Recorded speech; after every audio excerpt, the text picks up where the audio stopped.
Amber Butchart. Welcome to the Cloth Connections panel, part of the Conversations in Creativity for the British Textile Biennial. These are presented by Creative Lancashire, a service provided by Lancashire County Council. This panel is created and hosted by Teleica Kirkland, founder of the Costume Institute of the African Diaspora. Teleica is a colleague of mine at London College of Fashion, and I'm a huge fan of her work and her research. She'll be joined by a range of expert panellists considering the colonial impacts on material cultures of the African diaspora. These discussions are important to have all the time, but are especially pertinent right now during Black History Month. You can find this event online afterwards at the Super Slow Way YouTube account. And you can also hear Teleica on a podcast I created for the British Textile Biennial. The podcast is called Cloth Cultures, and you can find it wherever you get your podcasts. Enjoy. Good evening, everyone, and welcome to this talk of Conversations in Cloth. Today, I am joined by Cheyney McKnight and Elli Young, and my name is Teleica Kirkland. I am a lecturer in Cultural and Historical Studies at the London College of Fashion. I'm also the founder and creative director of the Costume Institute of the African Diaspora. I'm also a PhD student at Goldsmiths University, looking into the history of African diaspora cloth and clothing. So today, I will be speaking about the British influence on madras cloth and tartan and how that has moved around the British Empire. I will be joined by Cheyney, who will be, let me just get this up here so I make sure I get it absolutely right. Cheyney is the founder of Not Your Mama's History, who acts as an interpreter, advocate for interpreters of colour via the art of creative reenactments. She uses clothing and primary sources to make connections between past and present. Not Your Mama's History consults with and aids museums, historical sites, historical societies in developing specialized programming about slavery and the African diaspora within the 18th and 19th century America. Not Your Mama's History also trains staff from all backgrounds on how to talk about slavery with diverse audiences. Elli Young is a part-time PhD candidate at the University of Brighton. Her research investigates how creolized styling practices which emerged in Jamaica were utilized in the construction of Jamaican identities during a period of transition from colony to independence 1950 to 1970. She has a BA in design from the London Metropolitan University and an MA in post-colonial cultures and global policy from Goldsmiths College. She has lectured at a number of UK universities and designed the University of Brighton's first African diaspora fashion module. She's currently a teaching and learning and continuing professional development officers for the Design History Society, where she's responsible for developing and delivering events for design histories, consistencies, and the member of the National Archives User Advisory Group member. Just a little bit, Elli, just a little bit, just not, you don't do much at all.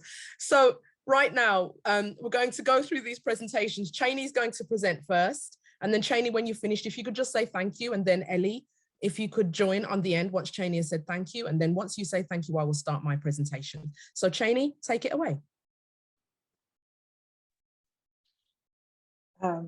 Thank you all for having me here to speak today.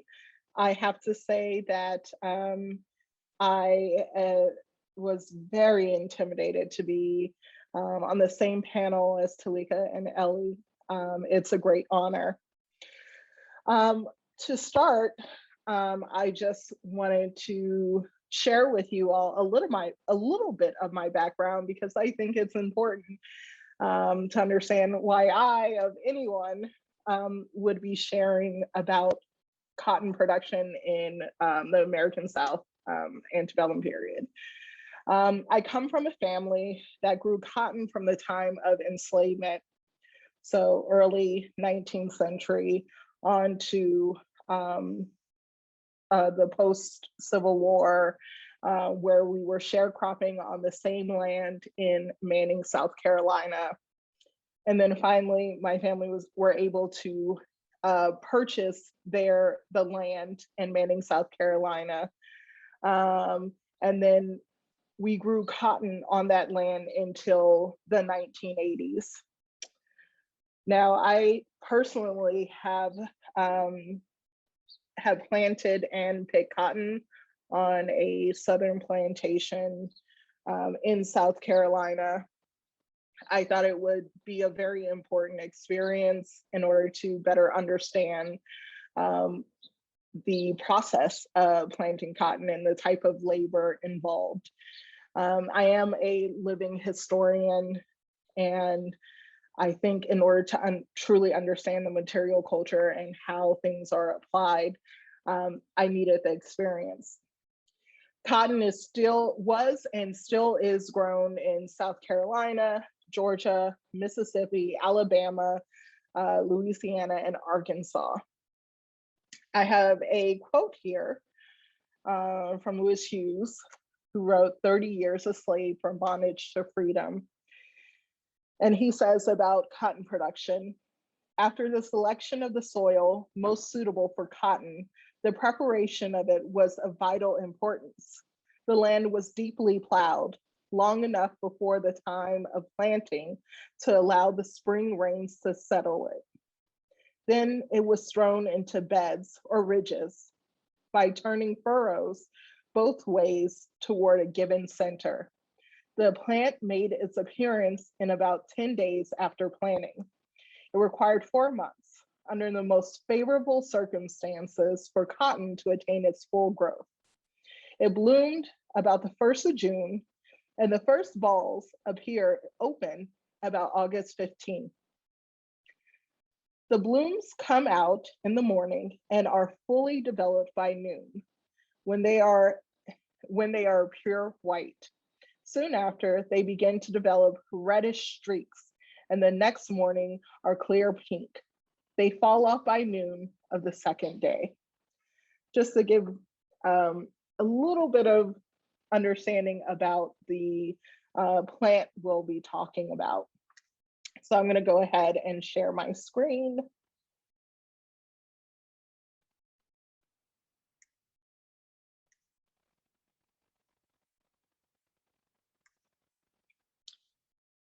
So usually planting starts about mid to late March. I know my family started anywhere from April to May in that area. I remember one of my uncles saying that it should be in the ground by the 1st of May. And so we have, just to explain about the images, most of these images are actually from post-enslavement. This is because there aren't a lot of images, documented images of enslaved persons working in cotton fields, because it was extremely taboo to have people, photographers or reporters, to come in and take images of enslaved persons doing their work. And if you find photographic evidence of a cotton plantation at work, usually it is heavily staged.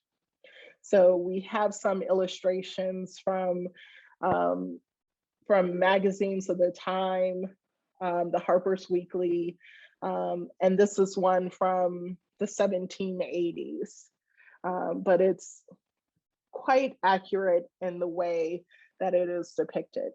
You see someone hoeing in front and another person dropping seeds in.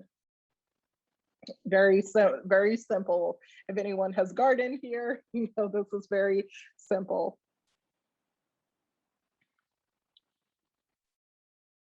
For a harvestable crop, cotton requires a very long period of time of hot weather. It has to have regular rainfall, and it should be followed by very dry weather in order to get that very nice puffy cotton. You don't want it to rot on on the plant, which I have witnessed with my own eyes. It could be very devastating. And so picking begins around September. So it's harvested around September. It really depends on the crop and what's happening in the area. From picking, let me go back. When you are looking at which enslaved persons are actually in the fields picking the cotton, it is everyone, almost everyone, between the ages of 8 and 70. And we know this for a fact because we have the WPA slave narratives at the Library of Congress, which thoroughly documents this, that we even had children as young as 4 or 5 picking cotton at this point. But I would say generally by age 8 on up to 70, we see people in the fields. And it is weighed after. So a day of picking and then weighed after. We have quite a few stories. I think it's very important to inject the human aspect of this. You'll note that the songs in which they are using is not for entertainment purposes. It is to keep everyone on a certain beat. You want to get the young 16-year-old that's out there just hoeing or picking with the 60-year-old person who's a lot slower. And you want to get everyone to meet in the middle so that you don't have people who are picking a whole ton and those who are picking just a little bit. They're trying to get everyone on beat to save each other. So that people, the older folks aren't getting burned out, the younger and older folks aren't getting burned out. And if you pick too much cotton, that is what the enslavers are going to expect that each time. So the cotton is brought in. It is then weighed, usually on a hanging weight. And that is all recorded. It really depends on which plantation it is, what type of day it was, how hot it was, the amount of cotton that could be picked in one day. But so it's all over the place.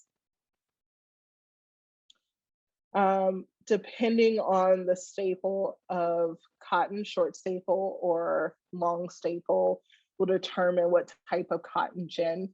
The cotton gin was invented at the end of the 18th century by Eli Whitney, and it is what catapulted cotton as being king of the South. So cotton gin's a pretty simple instrument. It just separates the fibers from the seed, which before was very, very labor intensive and took a long time. It meant that you could get a lot of cotton and take the seeds out of a large amount of cotton, which made it a lot cheaper. And I'm going to show, this is just a short video of a really tiny model cotton gin. And it just shows you how the cotton gin works. It usually has rollers, sometimes there are teeth in them, sometimes it's a bit longer, and it just separates the cotton, the fibers from the seed.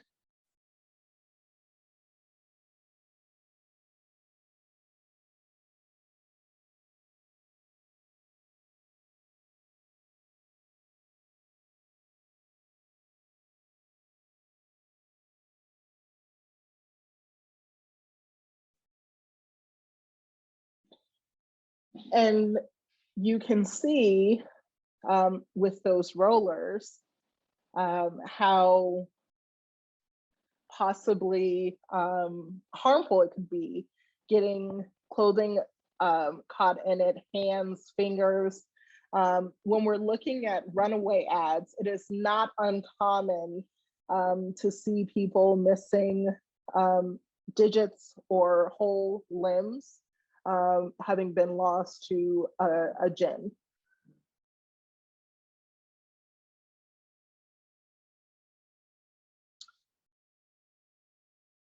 And then the next step is cotton packing or pressing the cotton to then go be taken off to markets around the world. So as you can see, we have these gentlemen here just packing them in using just their weight. Let me see, I thought I had. So this one, when we're talking about long staple versus short staple, I'm not going to get into it. My uncle can talk for hours about the different staples of cotton. Essentially, long staple, you're thinking about things like sheets, turn into sheets, and then short staple, that's usually what a lot of things are made out of. So t-shirts is a lot softer. And then we have a machine that presses the cotton into the packs here. And then sometimes, using horsepower, donkey power. And then off it goes to warehouses around the world. Most likely these are being taken to a warehouse close to a coastal region here. So using oxen, river boats. It was a huge operation. And I think it's also important to understand that at every part of this,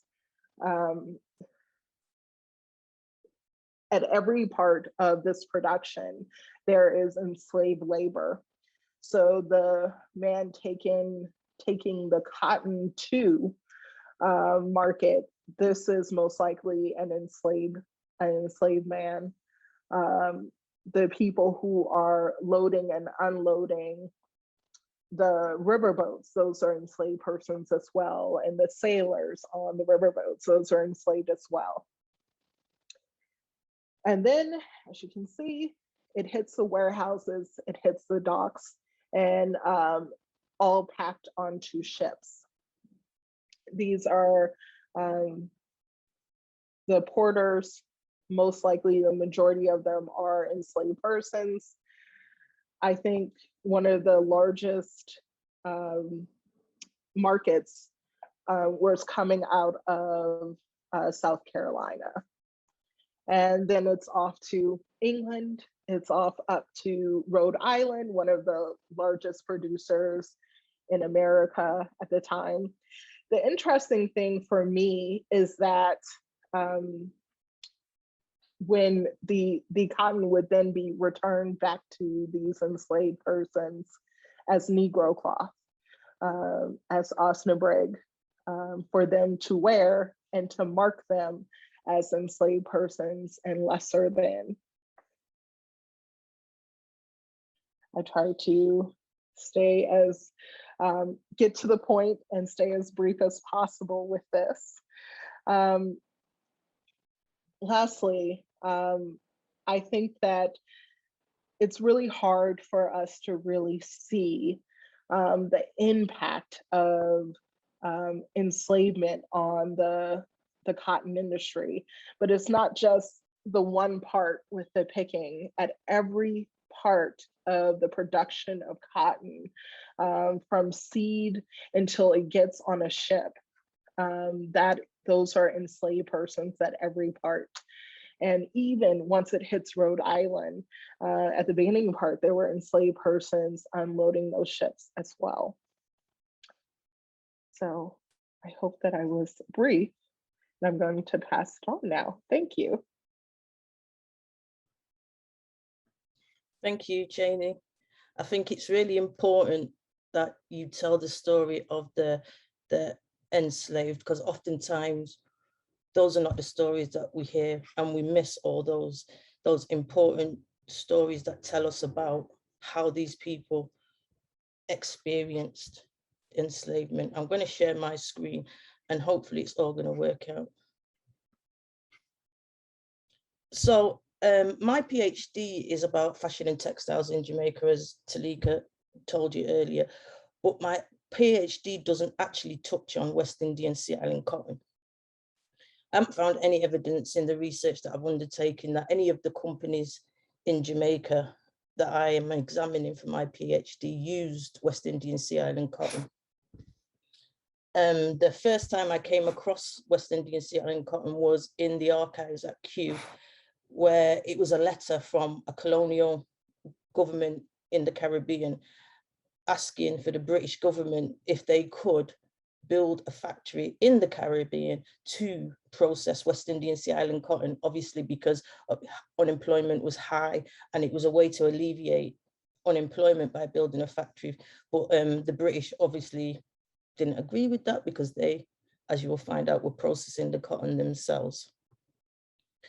So I'm going to begin by saying this is a work in progress. I've got so much more archival research to do. To compile a full history of West Indian Sea Island cotton is going to take several months and several visits to archives, not only in Manchester, Bolton and Oldham, but also archives across the Caribbean. The story of West Indian Sea Island cotton is one that touches almost all of the British West Indies. So today I'm going to talk about what I've found out so far, which includes what Sea Island cotton is, some of the places I've identified it was grown in the Caribbean, and I'll also touch on the different types of Sea Island cotton that were being grown. And then I'm going to move on to the links to Britain. So the story of West Indian Sea Island cotton is an interesting and complicated one, which I'm still trying to unpack. In some of the literature that I have read, it suggests that Gaussian barbadents and Sea Island cotton are the same thing, while others suggest that Gaussian barbadents is a species of cotton to which all long staple cottons belong, including Sea Island cotton. Richard Portia and Sarah Flick, for example, point out that Gaussian barbadents originated in South America and journeyed to the Caribbean before arriving in Georgia, where it was developed into Sea Island cotton. They note that in comparison to other cottons, Sea Island cotton had a very brief period of production from 1786 to 1920. They believe that Sea Island cotton came into being in the first decade after the American Revolution, during a time, they say, colonies were looking for crops to export. They say Sea Island cotton's importance rose alongside the Industrial Revolution taking place in Britain, arguing that the Sea Island cotton story is also a story of the British Revolution, stating, here were invented marvelous machines to spin and weave the cotton, especially Samuel Crompton's mule or muslin wheel, which produced the fine high count cotton yarns, which were woven into the softest laces and muslins. Without these machines and other aspects of industrial revolution, the market for Sea Island cotton would never have materialized. Sea Island cotton may never have been a sea of cream blossoms from one end to another. For them, Sea Island cotton has to come from the original crop from the Sea Islands for it to be called Sea Island cotton. And they argue that that seed or that original crop has now been lost, although its genetic base survives in many long staple cottons grown across other parts of the world. But I think that their assumption about these seeds have been lost, have been reliant upon the history of the seed in the United States. For them, there needs to be a continuous connection to the original seed for it to be considered true Sea Island cotton. But as I'm going to discuss later in this paper, the people involved in the production in the West Indies went out of their way to safeguard the purity of the seeds. Therefore, it's possible that the seed may have survived in the Caribbean, but it is also possible that the species grown in the Caribbean is specific to the Caribbean. At this stage, as I said, it's a work in progress, so I can't tell you which story is true or not. But I do know Sea Island cotton it's used today by a number of British manufacturers who I'm assuming would have established its history and its quality before making the claim that their goods are made out of Sea Island cotton. These are just a couple of companies that I've found If you do a search on Sea Island cotton, these are the types of companies that come up immediately on that search, most of which are from Britain. So there's a long history of cotton being grown in the Caribbean. The planter Whitemarsh Seabrook, in his memoir on the origin, cultivation and uses of cotton from the earliest ages to present time, with special reference to Sea Island cotton, to the Sea Island cotton plant, published in it was published in 1843 notes. In 1726, cotton was one of the staple crops grown in Hispaniola, and that in 1753, Jamaica exported 2,000 bags, and in 1768 to Great Britain and Ireland, 2,211 bags of 200-pound weight, to North America, 252 bags. On average, the average of 8 years between 1740 to 1748, among the exports of Barbados was 600 bags of cotton. And in 1787, the island of San Domingo, St. Christopher, which is also St. Kitts, Grenada, Dominica, Antigua, Montserrat, and Nevis, and the Virgin Islands were all exporters of this commodity. Seabrook suggests that at least there were 5 varieties being grown in the Caribbean at that time. One was the common Jamaican, the brown-bearded, the Nankeen, the French or the small seed, and the kidney or Brazil cotton. I'm not sure how much you all know about the history of British colonization in the Caribbean, so I'm just going to give you a brief introduction to give you a sense of how many Caribbean islands were colonized as part of England's empire building, some of which were mentioned in the quote I just gave by Seabrook. So according to Matthew McCulhay in his book, Hubs of Empire, the first English sailors arrived in the Caribbean in the 16th century, not with the intention of settling, but to enrich themselves by raiding Spanish treasure fleets. But once they realized how lucrative the Caribbean could be, they began to build permanent settlements. The first settlements emerged in the 17th century in Barbados and St. Christopher, which, as I said, is St. Kitts, and then Nevis, Antigua, and Montserrat. They would then go on to colonize several more islands, including Jamaica, Dominica, St. Lucia, St. Vincent, Tobago, Grenada, and Trinidad. And that's just to name a few of them. And as I'm going to show you later, many of these islands were a part of the cotton growing process in the Caribbean. So I've not been able to identify exactly when cotton production began in the Caribbean, but Seabrook suggests that it was a staple commodity in the West Indies, possibly as early as the 17th century. Cotton was certainly being grown in Jamaica in 1753, and McCulhay notes 6% of the land in the parish of St. Andrew, Jamaica, was planted in sugar. Most of the land, 52%, remained wooded, while 14% was planted in provisions and 24% in pasture. Planters grew cotton, coffee, and ginger, and on the remaining 2% of the land.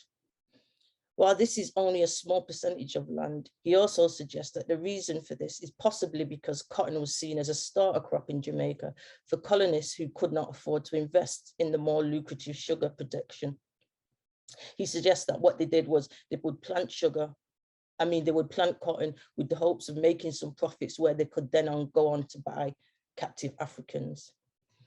J. Bygott, in his article, Some Aspects of Economic Geography of Jamaica, also provides a sense of how much cotton was being produced in Jamaica, noting in 1787, nearly 2 million pounds of cotton formed part of Jamaica's exports, alongside a large quantity of indigo. I've also been able to confirm that Jamaicans were still exporting cotton in 1909. A letter found at the National Archives at Kew, which was a response from the British Cotton Growers Association, who I'm going to talk about later, suggested Jamaican cotton wasn't very successful. The letter doesn't give a reason for this assessment, and because obviously it's a work in progress, I've still got to find out what their reasons for this is, and as well as a lot of other information. So as I said, I don't know exactly when Sea Island cotton was introduced to the Caribbean, yet what I've found out is there was a number of islands producing the crop. And according to George Abbott, different varieties emerged because of the different climate and conditions on each island. Abbott suggests that cotton was grown on both large and small pieces of land, but he thinks that its cultivation was more prevalent on smaller pieces of land owned by small landowners. According to Abbott, the varieties of Sea Island cotton grown were the MSI, or the Montserrat variety, which was grown in the Leeward Islands of Antigua, St. Kitts, Nevis, Anguilla, and Montserrat, and the V135, a cotton of superfine quality and generally regarded as the best cotton in the world. In addition, there's an intermediate variety, he says, with the VH8, which is a hybrid between the superfine quality and the V135, the shorter, coarser MS variety. Abbott also indicates there was another variety in development in 1964, but it was not being commercially produced at that time. One of the things that Cheyney mentioned before was the planting seasons, and the same thing happened in the Caribbean, in that there were different seasons for each of the different islands. So prior to 1946, Abbott says, Nevis, Anguilla planted cotton in September and reaped in February and April of the following year, while St. Kitts cotton was planted in May and collected in August to October. The different growing seasons may have been a factor in the different types and qualities of cotton that emerged across the different islands. Interestingly, the West Indian Sea Island cotton proposed in 1930 that all Leeward Islands should adopt the Montserrat strain, with all breeding being concentrated in Montserrat. They were attempting to design a scheme in which they could control breeding and growth of the strain, which would allow them to predict future production.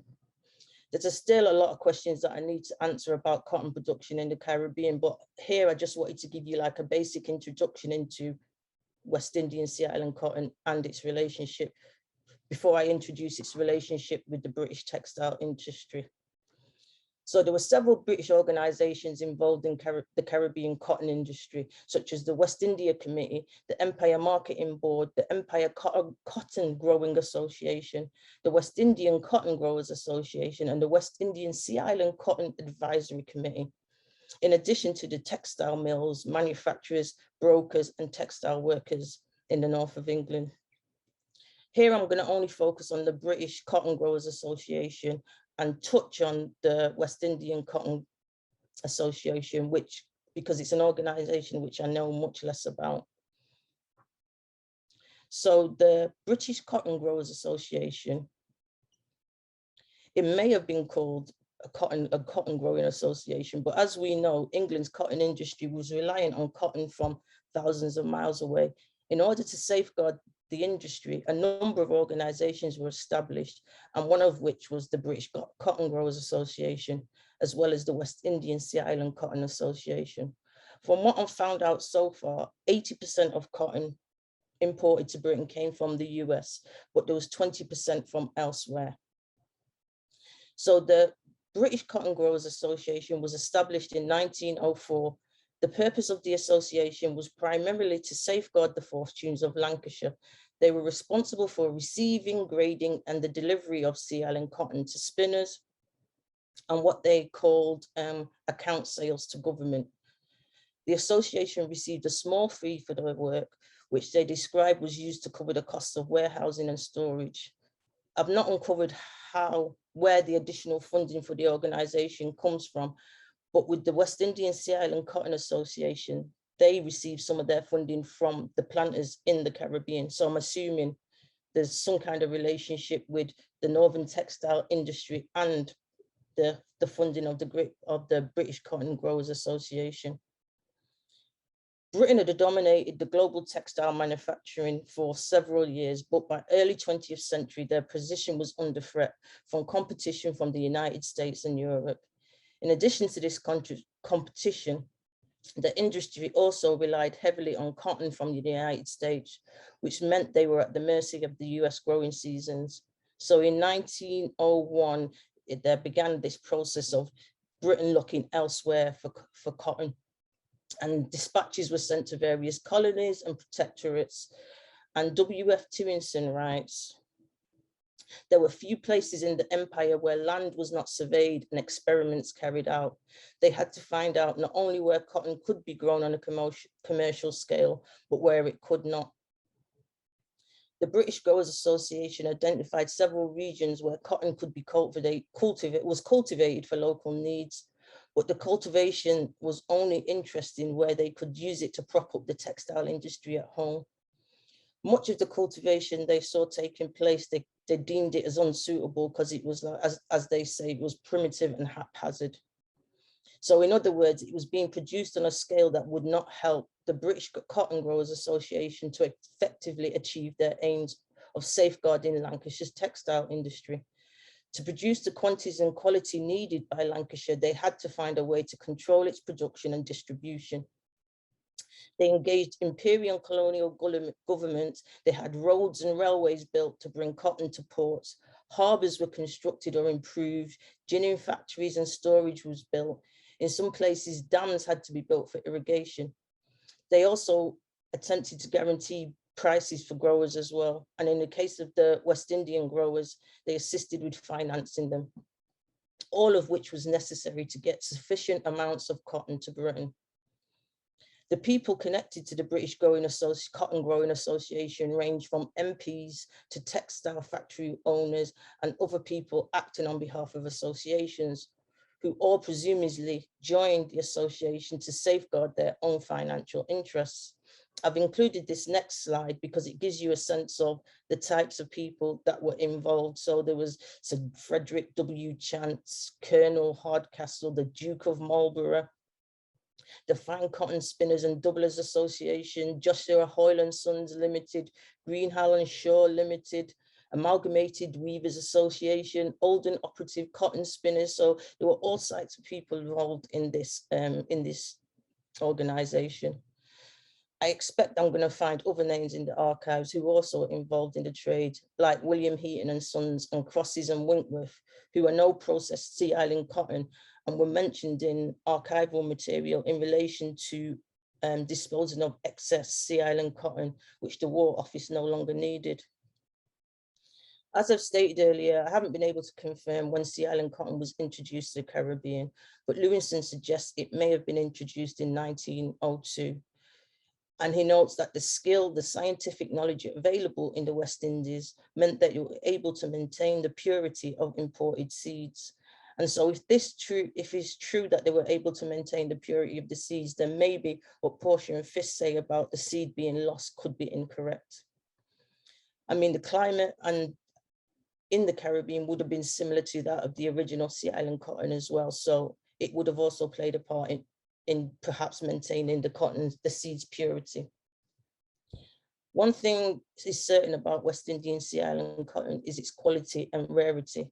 And as Lewin notes, in some ways, the results in the West Indies were the most satisfactory of earlier efforts, in that in a comparatively few years, they produced sufficient Sea Island cotton to meet the demand for its exclusive, if not luxury product, the offtake of which is limited and dedicated to the vagaries of dame fashions.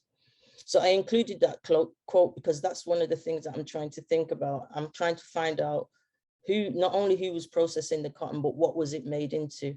And here they're suggesting that it was predominantly used for women's fashions. And I've found material in the National Archives, which also suggests that that was the case in 1918. And it says that West Indian Sea Island cotton has a limited demand because it's largely dependent on women's fashions being used in lace and other fine goods. It's interesting to me, I think, that actually it was used predominantly for women's fashions, but now if you think back to the images of the companies processing using the cotton now, they're all male manufacturers and it's a luxury menswear item now. So another important organization involved in the West Indian Sea Island cotton trade was the West Indian Sea Island Cotton Association, which again, I said, I know much less about at this stage, but it was formed in 1933 at a cotton conference held in the Imperial College of Tropical Agriculture in Trinidad. Prior to establishing the West Indian Sea Island Cotton Association, there appears to be several associations across the different islands. So And interesting, while the conferences for Sea Island cotton were always in the West Indies, the association was based at the Royal Exchange in Manchester. In one of the association's annual general reports dated 1938 to 1939, they estimated that the British West Indian cotton production would likely be approximately £2 million. And this slide shows you the estimated yield and total production for the different Caribbean islands, because you see Anguilla, Antigua, Barbados, Montserrat, Nevis, St. Kitts, St. Vincent, and the Virgin Islands. And interestingly, during the years leading up to 1938, the association were also debating the development of a modern Sea Island cotton strain. Breeding stations were established in Montserrat and an experimentation station in St. Vincent. The growers also wanted to safeguard the purity of the seeds as well. So they wanted to establish and maintain a small stock on the island of St. Vincent so that they could safeguard these seeds.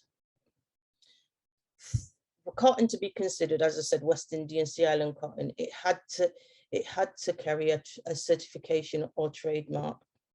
And according to the 1938 to 1939 West Indian Sea Island Association report, 89 certificates had been issued at that point. This logo I found online, which according to the site, it was first used in 1930. So this suggests that it might not have been either the original mark or it was just the original mark redesigned. Because I do know it was certainly trademarked in something like 1945. So there's obviously going to be a different logo somewhere, which I just haven't found yet. So the West Indian Sea Island cotton mark was limited to goods entirely manufactured within the British Empire and approved by the Board of Trade. But again, this is interesting to me anyway. The trademark was also applied to Sea Island cotton from Fiji. It will be interesting to find out if it was being sold as West Indian Sea Island cotton, even though it was being produced in Fiji, or if there was a slight difference. And it was recognized that it was grown in Fiji. So much of the archival material I've reviewed to this point has been from the National Archives or other people's literature. And at the archives, it's mainly documentation relating to the relationship between the British Cotton Growers Association, the West Indian Sea Island Cotton Association, and British colonial governments, both here and in the Caribbean.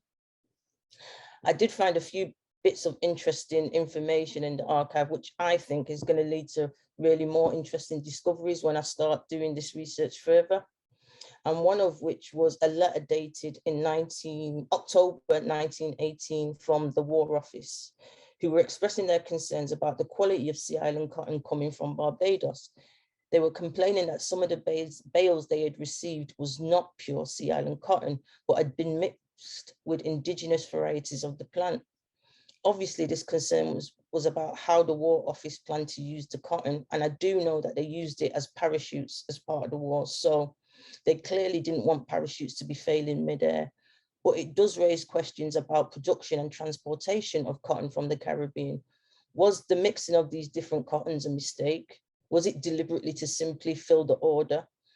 Was it an act of sabotage by cotton workers? Or could it have been something else entirely? Another interesting discovery I found was the British government's willingness to use their power to protect the interests of British industry by exerting control over the activities of Sea Island cotton growers. For example, there was a prohibition imposed of exportation imposed in the early 20th century against the cotton growers, which exempted members of the British trade. The prohibition seems to be imposed to stop other countries accessing the best cotton. And as Mr. Compton Wood noted, the spinners in England will naturally not buy this crop as whole unless they are assured that the best grades cannot be sold to their competitors, while they themselves only receive the undesirable cotton. And we see no mention of ensuring this except by the maintenance of a prohibition export. So finally, as I said, there's much more research to be done to tell the full story of West Indian Sea Island cotton. This was only an introduction, and it leaves a lot more unanswered questions. However, it gives you a flavour of cotton growing in the Caribbean and how the British government and British associations and manufacturers sought to control the trade to safeguard its own interests. So thank you for listening. I'm going to hand you over to Teleica now. That was really great. Thank you very much for that. I'm just going to share my screen. This presentation will be about the British influence on tartan and madras and how they have become cultural signifiers in parts of Africa and the African diaspora. The genesis of the original research, which was for a project held 7 years ago called Tartan, Its Journey Through the African Diaspora, was an investigation into the origins of tartan patterns on different cloth in the African diasporan communities from around the world. From there, I discovered there was a very involved and engaging history that would retell the legacy of colonial engagement with African people through material culture.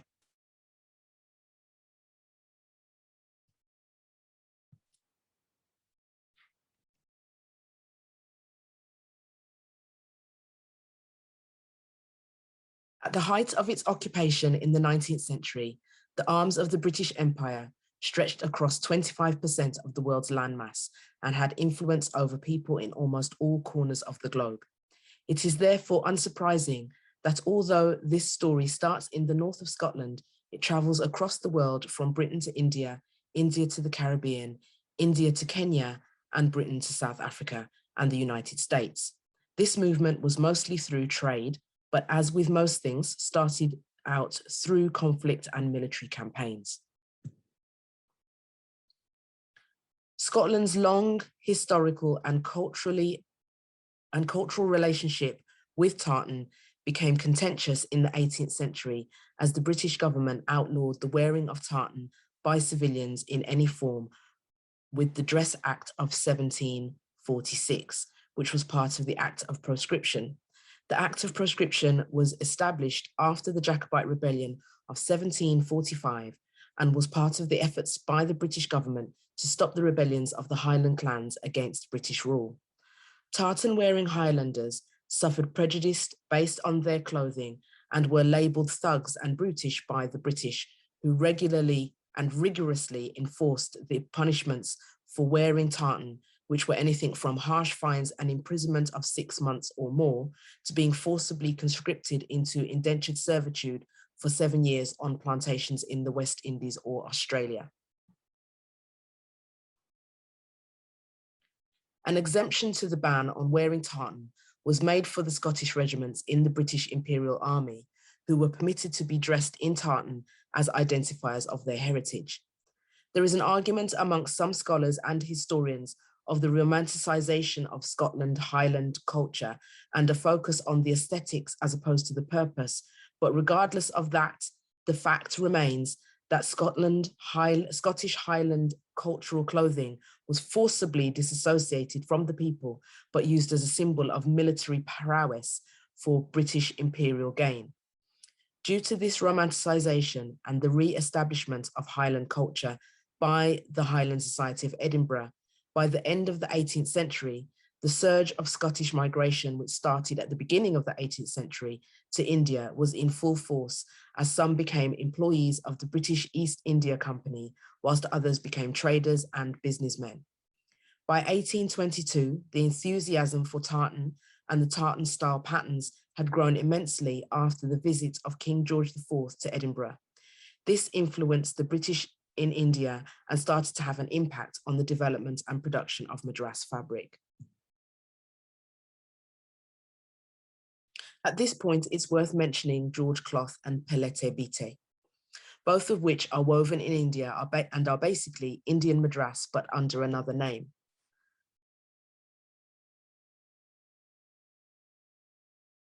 The cloth was introduced to Nigeria as part of the trade and commerce within the British Empire and bore the name George as it was the signifier of the colonial figurehead.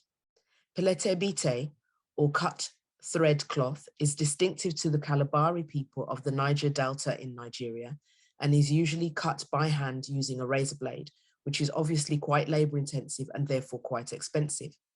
Pelete bite is derived from the same colonial cloth as George cloth and is used for men's and women's wrappers to cover the face or to cover the face of a masquerader or to dress the funeral bed of a female elder. Indian suppliers of Madras to the Kalabari people became aware of the cut thread designs of the Kalabari and sometime in the 1980s began to have their weavers produce Madras that had the appearance of cut thread cloth for the Kalabari customers. These textiles were sold successfully to the Kalabari, who called them machine cut pelete bite, but who preferred the more expensive hand cut examples. And this image on the right shows you an example of the starting of pelete bite. The bottom half of the cloth is how it would be received raw from India. And then the top half of the cloth shows you the starting of starting to cut those threads and remove them from the warp and the weft. The Madras cloth that is known today was created in the southern Indian village of Madras Patnam, colloquially shortened to Madras. In 1639, the East India Company arrived and developed this small fishing village into the city of Madras, now known as Chennai, and used it as one of their main points of export from the Indian coast. Through continual fighting with French and Dutch competitors, who also had ports and territories in East India, the Madras cloth industry was developed, and cloth was subsequently sent across the colonial world, where vestiges of its involvement were still used in the production of many Caribbean islands' national dress. It is important to note that Madras cloth had been in existence in India long before the British trade and British arrival. Trade in woven cloth between India, the Mediterranean, and Africa can be dated back to the 1st and 2nd century BC. The cotton cloth woven in this area at the time was a loose type of weave, a sort of muslin type of cloth that was often colored with vegetable dyes and semi-fixed with rice gruel or sesame oil, and overprinted and embroidered with images of flowers or religious symbols. To ensure a steady and regular supply of merchandise, the East India Company cajoled families of weavers and merchants to travel from the north of India to Madras in the south, by offering a 30-year exemption on taxes. The permanent establishment of weavers in the area helped to develop the tighter and more robust weave of the fabric. This was highly favoured by the British, who would export it back to Britain and around the rest of the British Empire. Through this global engagement, the fabric came to be known by the name of the region it came from. And this image on the bottom right-hand corner shows you an example of what Madras, raw Madras looked like at the time. It was very loose. It was quite a soft, loose cotton before the British managed to suggest and convince the weavers to come from the north to make it a tighter weave. This image here shows you the similarities between Scottish tartan and Madras. And so you can see that the right angled crossing pattern was very similar in Madras as well. And so it was the weavers and it was the weavers who were influenced by the tradespeople, the East India Company, and the Scottish businessmen who were in India at the time, as well as the military campaigns that were happening. Original Madras was made using vegetable dye, very much like the original tartans. Due to this, the fabric dye wasn't fixed with which American retailers, the Brooks Brothers, were unaware of when they purchased 10,000 yards of it back in the 19th century. Due to the delicate nature of the fabric, it tends to bleed if not washed correctly. This led to many an angry Brooks Brothers customer once they realized their expensive purchases were losing their color. The company then threatened to sue the manufacturer and brought him to the US to answer for himself. However, instead of legal action, they formulated a marketing plan that stated the bleeding of the Madras fabric was actually very special and a special feature that was made exclusively for the Brooks Brothers. Once the marketing campaign was released, with numerous photos of the products with the caption "Guaranteed to Bleed," the Brooks Brothers had more requests for Madras products than they could handle. Madras cloth was introduced into the Caribbean in the 17th century as an import from France and worn by white French women and free women of color. French women would use a piece of Indian Madras cloth to wrap around their heads under their hats, as this was the fashion at the time. However, during the 18th century, the introduction of the Tillon laws, which was a law developed by the governor of Louisiana in 1865, that's determined free women, all women of color, whether they were free women of color or enslaved women, must cover their hair. The law stated that all women of color, both free and enslaved, had to cover their hair. Thus, the demand for brightly colored cloth grew, and cheaper variations of the cloth started to be made available at slave markets. Simultaneously, the British were also selling Madras fabric to their colonies in East Africa, and US manufacturers were buying bolts of Madras fabric to sell to their growing commercial markets like the Brooks Brothers. Interestingly, as with the Scottish clans, adopting particular tartans to represent themselves, the Caribbean countries that use Madras in their national dress all use a different style and color of Madras to represent their island. The island of St. Lucia has even named their national costume after the fabric. For many years, the Maasai wore animal skins or cotton body wraps known as shukas, permeated with animal fat and the red clay that is dominant in the soil of their region. However, around the 1960s, the construction of shukas changed and they became blankets woven out of acrylic. Many images of the Maasai will show them wearing brightly colored shukas, mostly with a red base, often with bold check patterns that has a striking resemblance to tartan. The responsibility for giving Madras shukas a tartan pattern has been given to an Indian man living in Kenya by the name of Mr. P.D. Dodia. The story goes that Mr. Dodia had been designing patterns which resembled tartan for shukas for many years, which he would then send to factories to have made up. After a few years, he received a gift of a book containing several types of tartans from Scotland, which he would then adapt the designs of and use specifications of to send to the factories to be made into the acrylic shukas.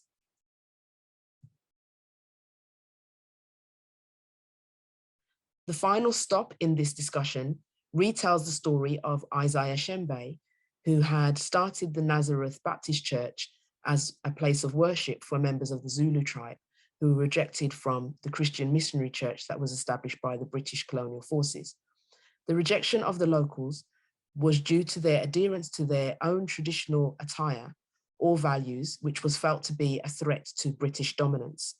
And so Shembe, believing he had a calling from God, developed the Nazareth Baptist Church as an inclusive place for local Zulu people who wished to maintain their traditional practices whilst also including elements of the Christian faith, thus syncretizing the Nazareth Baptist Church and its followers. The young men and women of the church wear a particular type of costume once a year that has very strong colonial overtones. The young men wear boots, knee-high black and white socks, a tartan kilt, a white shirt with tasseled fringe, bow tie, and pith helmet. The young women are barefoot with beads around each ankle, a tartan kilt, a red shirt with beaded white belt, beaded armlets, and beaded headband. This uniform is known as the Scotch, and the incorporation of colonial elements into religious ceremonial practices is particularly interesting. Christopher Spring from the British Museum, who was the curator of the Africa Galleries at the British Museum a few years ago, stated that it was to do with the reverence Shembe had for the Scottish regiments, simultaneously recognizing them as colonial forces and also as people who had themselves fought valiantly against the English in various battles from the 13th to the 18th century in an effort to gain independence. However, further research has shown me that actually it was a way of transposing their own traditional clothing with colonial clothing. So part of the traditional Zulu clothing at the time was a type of kilt that was made out of animal tails, sometimes monkey tails. And this kilt also had a loincloth at the back as well. And they transposed that garment with a tartan kilt instead. Also, a headband that was made out of animal skin that they would wear, they transposed that particular garment with the pith helmet. And so there were certain items within traditional dress that they replaced with items that they aligned with from colonial dress, thereby still syncretizing their own clothing and wearing representations of their traditional clothing, but being replaced with colonial items as well. That was great. You know what, Cheyney, I have to say to you, even though you said, oh, I'm not as accomplished, or you said something along the lines of, oh, I don't, I'm intimidated by being here with Elli and Teleica. And I'm like, no. The whole reason that I asked you to come is because I knew that you had this really strong experience and research and history into cotton production and, what it was like to actually grow cotton. And I've watched your content. And so having watched your content, then I understand you have a very strong understanding of the production of cotton and what enslaved Africans went through in its production and its genesis. And I think both Elli's presentation and my presentation was able to feed off what you had provided for that foundation. You're on mute, by the way, just in case you want to say anything. But yes, I thought that was a really great foundation that you provided there. Mm. Thank you. It's funny because I didn't really understand growing up how rare it is for someone to have that full connection to cotton production in the US and really understand it. So I know quite a few Black Americans who can trace their heritage back to slavery, but not many people can say, my family picked cotton on this plantation, and then they were sharecroppers on that same plantation, and then eventually they were able to purchase the land, and they have been producing cotton on. So I thought it was very important for me to have the experience of producing cotton. I do have to say, powerful experience, but the absolute worst. I can imagine. It is, I would say cotton production for me is hell on earth. I think only one thing would surpass that, and that would be sugar production. But cotton is probably second in line on hell on earth, because you are picking cotton in the height of the sun. And when you think, oh, September, it's gonna be cooler, not in Georgia. Yeah. Still pretty hot. But I'm so glad to have had that experience, and most of my family, especially those who are older than me, at some point in their lives picked cotton. For example, a family member of mine, in order to make money for college in between high school and college, they picked cotton to make a little bit of money, to go to college. Yeah. It's still, I mean, are people still picking cotton? It's got to be done by a machine now, surely. Oh yeah, so yes. We did it up until the 1980s. Right. And it's actually quite surprising that actually they were, everything was pretty similar. And it was about the 1970s, 80s, which I guess my family felt that with the advancing technology, they weren't able to keep up production. But I do know that some of the land that we did sell in South Carolina, there's still cotton production being done. So you could go there and see the machines coming through. Right. So yeah, so it's completely different. The place in which I was faking cotton was on a plantation that does partially historical, reproduces how things would have been picked a long time ago. I think one summer was enough for me. Yes. Yeah. I can understand that completely. I think that, and I'm struck by this, Elli, with your presentation as well. I think that when we start talking about these things and we start mentioning the dates and talking about years and things, that we really understand that these things weren't really that long ago. Exactly. And Elli, talking about Sea Island cotton and then bringing up those images of, like, I'm hearing Sea Island cotton and I'm like, oh yeah, but that was a couple of centuries ago. And you're bringing up images that are like on Google now. Exactly. Like companies are selling Sea Island cotton now. And I'm like, but surely that was the 18th century. Surely that, but it's, you know, I just find it really, I find it amazing. And I don't even know where to put the feeling of that in me. Do you know what I mean? Yeah, no, I completely get what you're saying, because I did this presentation just for this.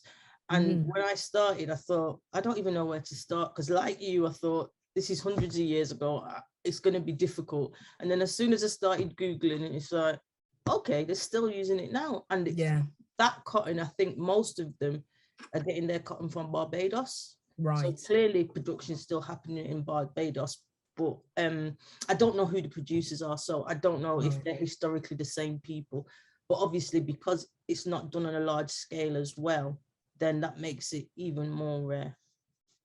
I don't know whether it's naive. I'm going to say it's naive of me to sort of think that the processes and the behaviors that were happening centuries ago, and I'm saying centuries ago, like, you know, we're talking 14th or 15th century, but really we're talking literally 2 centuries ago, right? But I feel naive in expecting them to completely have changed and for everything. But really going back to the Caribbean, having gone around the Caribbean, hearing what you're saying, Cheyney, about Georgia and South Carolina, seeing the images, the Google images of the companies, I'm realizing that actually these things really haven't changed that much.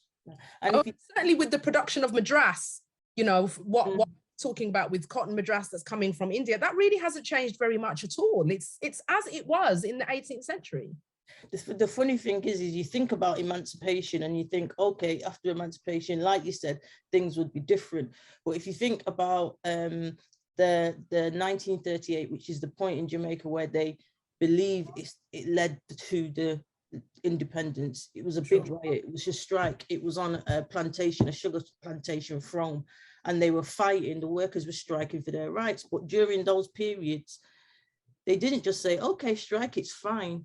They actually brutalized them for striking.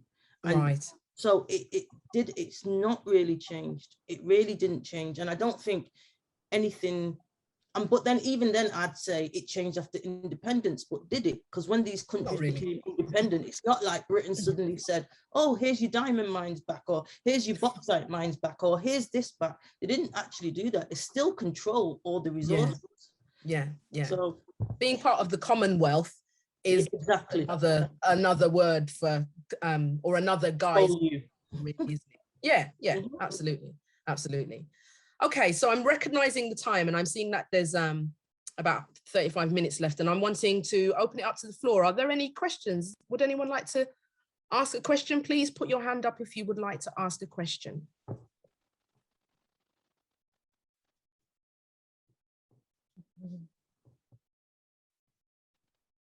Hi, everybody. Thank you so much. I really enjoyed that. I think if the rest of the audience who are listening could join us as well, please. My question isn't specifically about what each of you have done. It's more about the fact that it's so interesting that you've decided to go down an incredibly niche part of the history or the culture of the fabric that you're researching and so on. And I'm really interested to know what made you decide to focus on that really niche part of what it is you're doing in terms of your studies and your research and the work that you're sharing. The questions for all of you. I'll go first. Okay. I'm a fashion historian, dress historian. And so and I'm of Caribbean heritage, my family's Jamaican. And so looking at books on dress history, you're not seeing anything about the Caribbean. In fact, you're not seeing anything about any Black people anyway, right? And in one of those moments where you want to see yourself in the thing that you're spending most of your time doing, I'm looking for representations of something or someone that reflects me. And so therefore, going into the Caribbean, understanding my own heritage, looking for Caribbean dress history, anyone who knows anything. Again, it's like Elli was saying, because I kind of expected there to be something, but there wasn't anything. And so I recognized that from every island I went to, because, you know, I'm an old carnivalist as well. I used to play mass. And so I knew about carnival already in all of the islands, but I'm also recognizing in every island that I went to, there's a similar fabric that everyone's wearing. What's this fabric? What's going on here? Why is your one the same as that one, but a different color? What? And so I'm asking those questions. And from asking those questions, it's kind of like picking a scab and being like, oh, there's all this information. Oh, okay. Oh, British Empire. Oh, Scotland. Oh. And then it just kept going. And that's kind of how I started anyway.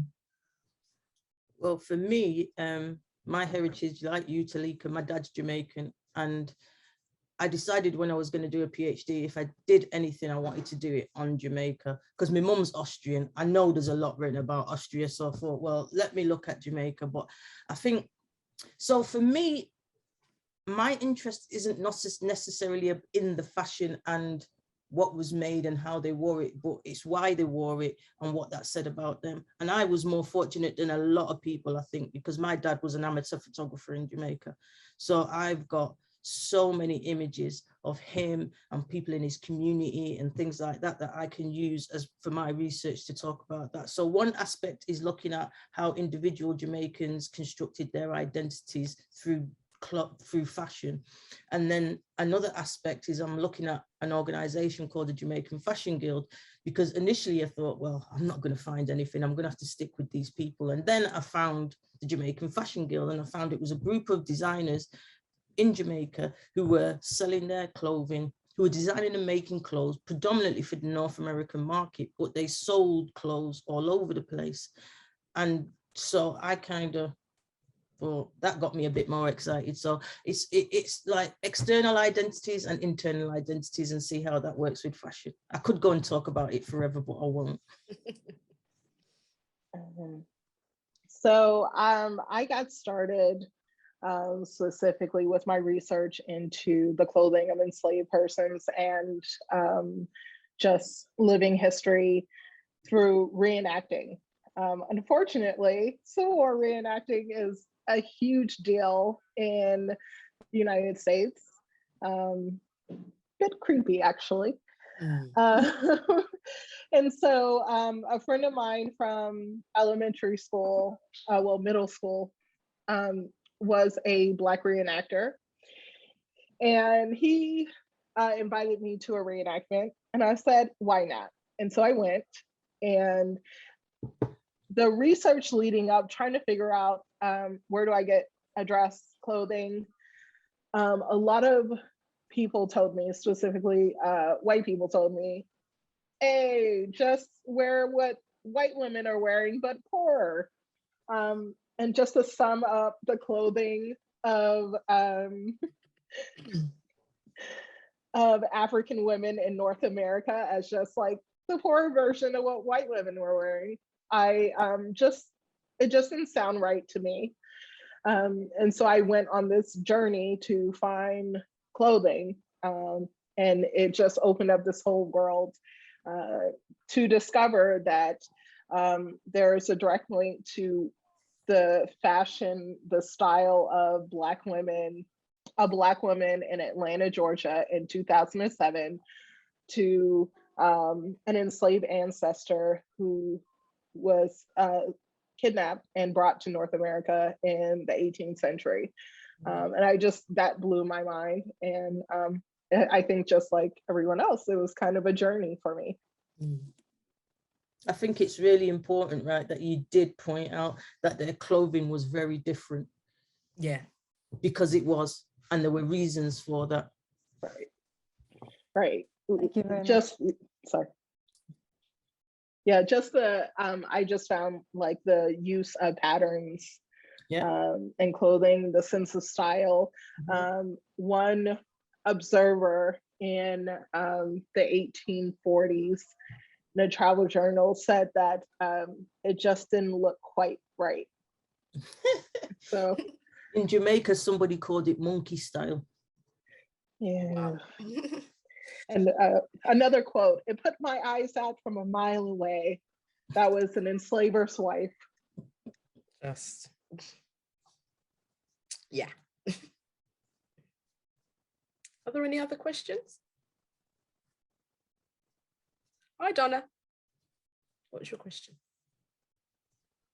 Hello, can you hear me? Yes. Okay. Yes, I thought they were all fascinating talks from very personal perspectives as well. Obviously digging into personal histories. And it was really interesting to see how those personal histories are so diverse. The question really for Elli, looking at the research that's started, basically, really started online, do you think you'll be extending this further to accessing sort of real archival information and, especially looking at the Cotton Growers Association? I know where I'm based within Bolton, I know the Bolton Museum has a mass of information that relates quite closely to that. And I think it'd be really interesting to see how that research travels and develops. So the plan is, yes, I am going to take it further because I've already identified archives. So the Cotton Growers Association material I got from the National Archives at Kew. And if you do a search for Sea Island cotton at Kew, Bolton Archives comes up, and I've been exchanging emails with Bolton. But being based in London, obviously, it's a matter of when I'm going to be able to get time to go to Bolton. And I do know in the Manchester Archives as well that I found there were factories built specifically in the north just to process Sea Island cotton and Egyptian cotton. And I know there was one definitely in Bolton that did that, and it was rebuilt several times. So it's obviously important, but it's just a matter of me being able to figure out when can I go to these places. First, I have to get my PhD finished. So that it's not going to happen until after that. But it is on my list of things to do, because I also, I'm like Cheyney, I like to find out the stories of the people as well who were processing it. So a lot of the times we only hear about the people that own the factories or the people that own the plantations, but I want to really try and find out some of the stories of the people who worked in the mills and people who worked on the plantations. So that is going to be, and it's all about money too, because I'm going to have to get some money to be going to all these places. Because if I think, well, St. Vincent, if they set up this place to store these seeds, then there's going to be material in St. Vincent that may not necessarily be in the National Archive at Kew. So in my head, I'm thinking this is going to take me at least a year to start going through the archives. And then that's going to take a longer process to try and put all this material together in some way, shape or form. But I'm from Manchester, so obviously the Manchester story is important to me. Thank you. Yes, thank you for that. Thanks. Hello, Ed. You're on mute. What a rookie mistake. Sorry about that. I've got a bit of a follow-on question actually for Elli about her engagement with some of those brands, those current brands, like for example John Smedley, which are only an hour drive from Manchester. And when you look at their websites, they're kind of what you call a heritage brand, I guess, like Brooks Brothers as well. However, when you look on their websites, there's and earlier I think you all spoke about how the history of cloth and the history around the industry has been whitewashed to a degree, and there doesn't seem to be very much on their history about the heritage of Sea Island cotton. Why? Yeah. And because I, like you, looked on their website and look, because they do have a history and they tell you that it's from Barbados, but it doesn't really tell you the rest of the history. And I know it was 17 something they were established. So obviously they're getting Sea Island cotton from somewhere. So I know they have an archive. So that's all part of me trying to figure out, okay, what's the next stages? What archives do I need to visit? I did send them an email hoping that they might respond to me before this happened, but that didn't happen. yeah. So it's me just trying to find the time to chase them up to find the information. It's 1784, and they're actually on the British Textile Biannual. They're on our database, but they never replied to us. So I can probably understand why now with some of the information I've heard today, a bit more insightful. Another point, actually, I was thinking about in terms of, because we've been talking about the relationship between about denim as a material a lot at Textile Biennial this year, and we've been talking about the fact that it was termed as Nego cloth, and this is to Cheyney and Teleica as well, and as a term that has certain sort of connotations, which is quite visceral, in some ways, but in terms of how that kind of storytelling kind of translates, I guess, really, and in terms of that dynamic between how a material like denim, which was worn by sharecroppers as Nego cloth, how that sort of translates now into modern day wearing of denim, but also in the 50s and 60s, how denim was worn on the Black Civil Rights marches. How do you make those connections, between those stories? Can you speak to me a little bit more particularly about denim? I don't know much about denim, to be honest, but I would think it's a similar story across the board in that fashion histories are predominantly focused on white middle class types of people. So those are the stories that you normally get told. So you know what they did, but you don't tend to know what working class or people of color did. And I think that's the work that needs to be done, because once you find out what they were doing, you can then start to track, oh, when did it translate to this? Or when did the idea of denim change into something else? Cheyney, you're going to say something. I think just plainly making it very plain how it's all connected. I thought that I was being really cute and bringing and wearing my new denim jeans when I was 13 down to my grandmother's house and my great aunt's house. And she was like, what you wearing them dungarees for? And it was very interesting because she took me into the back room and she opened up a chest. And in that chest was my great grandfather's jeans that he wore out in the fields. It was his last pair when he had worn it the morning that he passed. And so I think just making those connections and making the line through cotton very present. Because I think I'm someone now who attempts to make these connections to kind of ring the warning bells. We can talk about these things because they're interesting and I think that they should be documented, but I think more so because there are living conditions going on right now that is exactly the same that my ancestors lived in just in the 1950s during Jim Crow. So I think making it just very, very present and very direct. But I do say, I don't think that our modern day jeans would last 100 years. Your grandchildren see them. Yeah, because I understand, and maybe correct me if I'm not right about this, but it wasn't until in the 50s and 60s, late 50s, 60s, when the ministers and it was the young activists who began to wear denim and dungarees on the marches. Snick.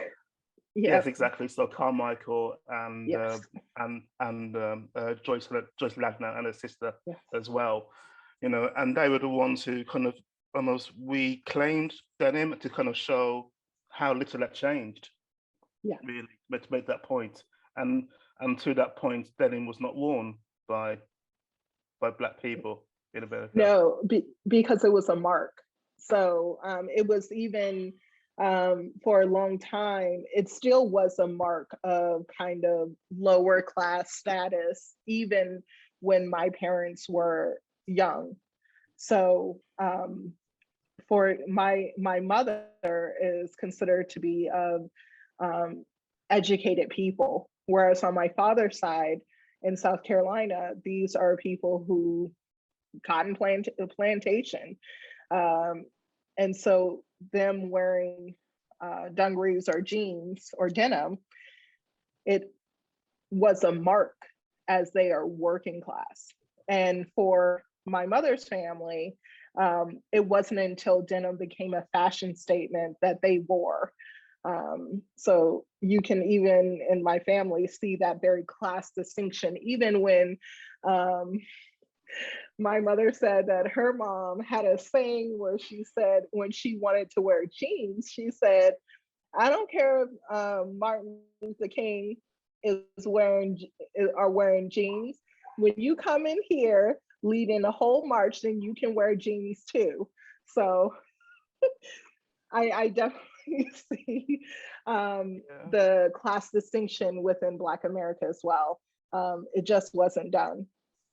It's interesting you should say that, because my dad never wore jeans. My mum was forever trying to buy him jeans and he would never wear them. And I didn't understand why, because I used to think, well, they're comfortable, they're easy to wear, but you've just explained a lot, Cheyney. I've just got one more question, and then I'm going to shut up, I promise, really, on point, really. But you all tell your stories, there's more than one way to tell a story, so Cheyney's doing it through the reenactments, and you're discovering, through your research, Elli, as well, and Teleica's as well. And these are difficult stories, and there's tensions even within our own families and our own histories. And I was thinking about, what have you evoked in terms of reactions, to what you're doing, in terms of responses? How is it received when you reveal these stories, these histories, and sometimes they're really hard stories as well, where there's family connections and there's real emotions attached to it. Cheyney, do you want to tell them about your experiences? Because I think yours are really important. When I started, I think the entire community was excited for me. I would say a lot of people were.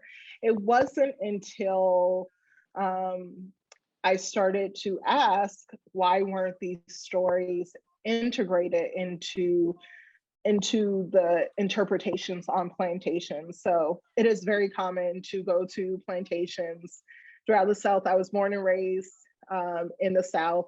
So regularly for school trips, we would go to plantations. And it was very common where you're on a plantation and no one mentions slavery at all. They talk about the chairs and the rugs and the cook, the happy cook, who was just so happy to but it never went deeper. And so when I started to reach out to sites and make changes specifically to interpretations, that's where I found that I got a lot of pushback. I was told that I was trying to erase people's history, that I was trying to push them out of their homes, and just by asking, how can we integrate stories of the enslaved? Because the reality is, a plantation is not a home, it is a work site. And to have a conversation about a plantation without mentioning enslaved workers is just like talking about a factory and only talking about the factory owner's office. So it makes absolutely no sense. And so I have gotten death threats. My home was doxxed.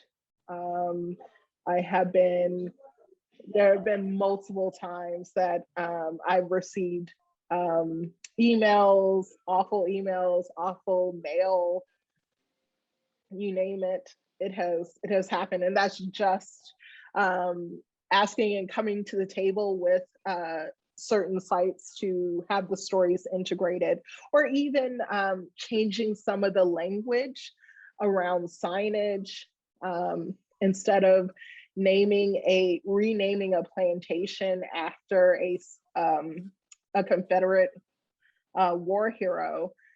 Keep it the same, return it to the original name, and focus on the enslaved persons who lived there.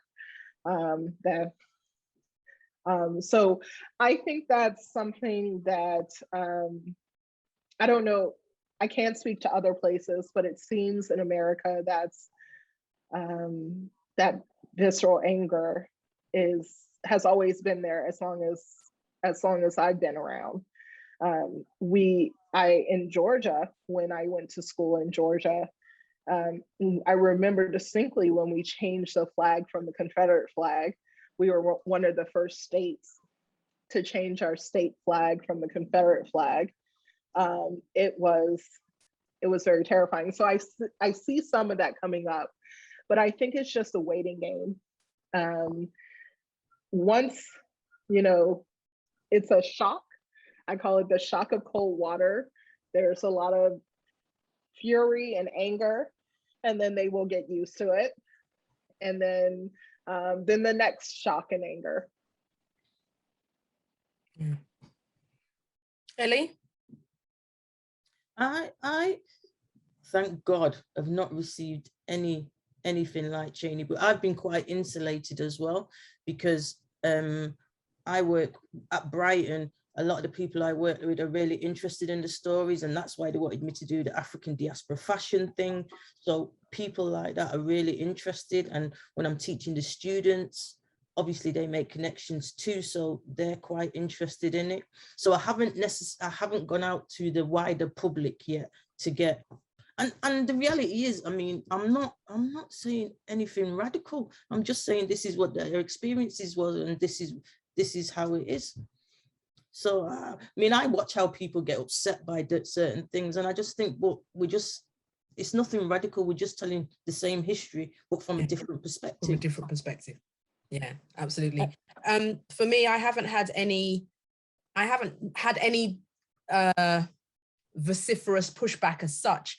I've had people in my sites of research ask why I'm researching that. Why would anyone be interested? Who cares?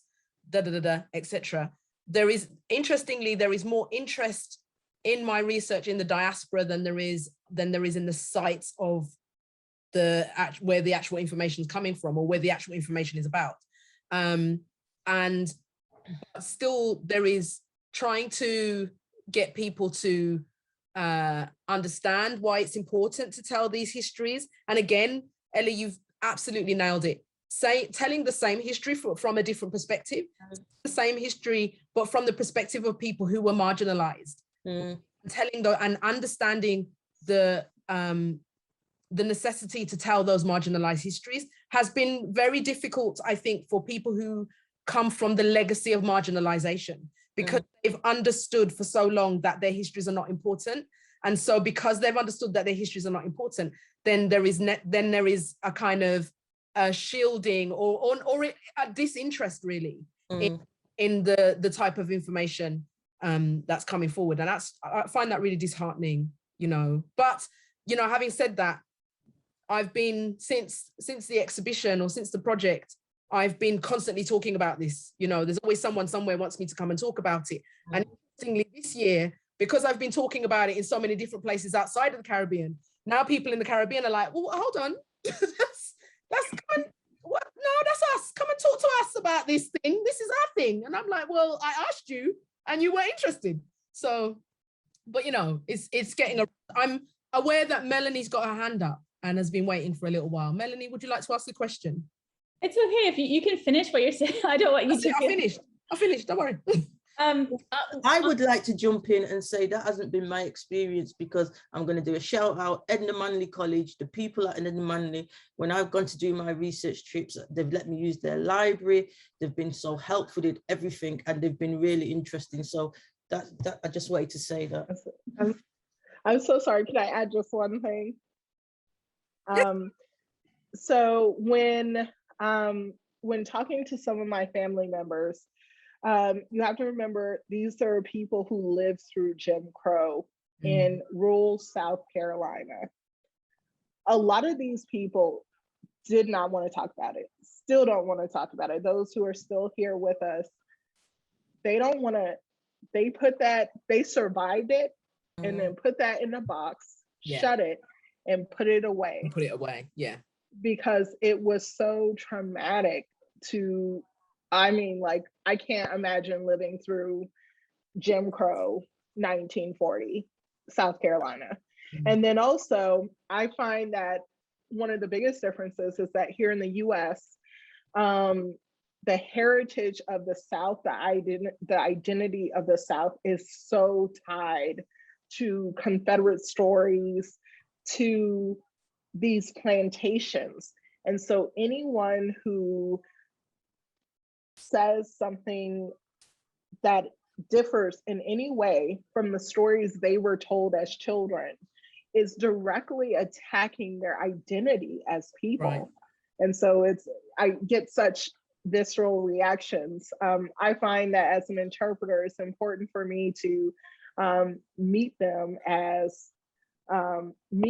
where they are, because they are experiencing a trauma I wouldn't equate it to the trauma that enslaved persons had, but they're experiencing a trauma as well. They were lied to just as much as I was lied to. Right. Is there anyone here who doesn't know what Jim Crow is? Could you explain what Jim Crow is, please, Cheyney? Okay. So Jim Crow, so after the American Civil War, we have a legal end to slavery. Then there was Reconstruction. So this is when the federal government comes in to set up laws and resources to newly free people and to rebuild the South after the Civil War.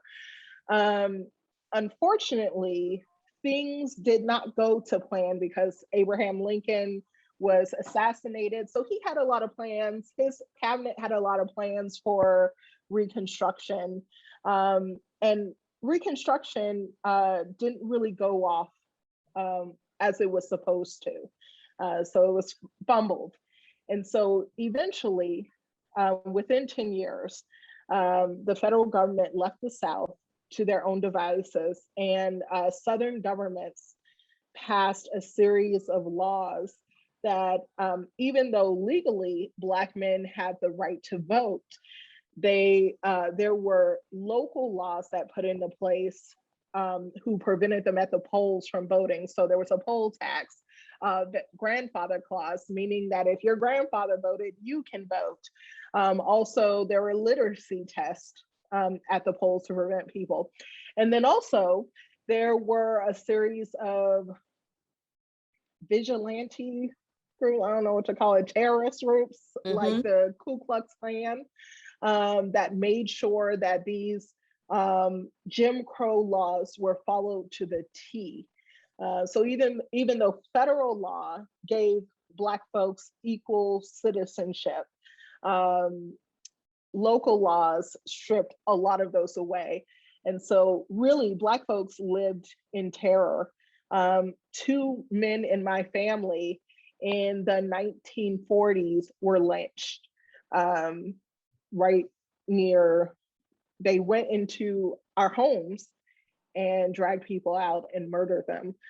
So it's a combination of laws, and we just kind of refer to that entire section as Jim Crow. Yeah, it's brutal, absolutely brutal. Melanie, we cut you off before. Sorry, Melanie. Yes, would you like to come in after that is like no pressure. Like, I'll say what I was going to say. I don't know if it will have the same, but one of the things I think that is really interesting about being able to hear research like the 3 of you are doing is that I feel like it's really helpful when you're trying to reframe the narrative to have that like research to support it, because I think often when people are trying to talk about these things, because there has been so little like, you know, formal research around these areas, it's easy for people to dismiss or like not understand the importance of these connections. And so for me, I think what really interests me about this particular period and what's not often talked about is the fact that what was happening in the Caribbean and to some extent parts of North America that were part of that trade, you know, that whole trade, like triangle of trade, is that was the precursor to globalization. That was the precursor to the economy and the way that we work now, like as a world. All of that was tried and proved, you know, through colonization, through the enslavement, you know, through essentially enslaved labor. And in a sense, like that nobody, well, not nobody, but very, very rarely is the debt to those people, like, you know, not just like, you know, like acknowledged, but like, you know, the discourse is not there often for people to understand. And so, for example, when you're looking at that and you're looking at all of the innovation that came out of that period, all of the engines that drove essentially the Industrial Revolution, other things that came after that. And so I think it's really important when we talk about this stuff that at a meta level, we start to connect so people can actually understand, like, because otherwise it's like a silo and they're like, oh, they're researching that. Isn't that interesting and fascinating? Yeah. It's like, no, this is like the roots of like the whole system that, you know, is operating now. And I think that that's really important because part of the work that's being done now is looking like the systems that need to be changed go back all the way to that. And like, yeah. So I think like, for example, I'm from Bermuda. I'm based here in the UK now. Bermuda is one of the oldest existing British colonies. We're still a colony, technically, we're self-governing. We were a maritime economy. So most of the, you know, kind of enslavement that happened was around maritime pursuits and shipbuilding. But essentially, the innovation and the things that happen in the island allowed things to happen like throughout that whole region, but it's never really acknowledged.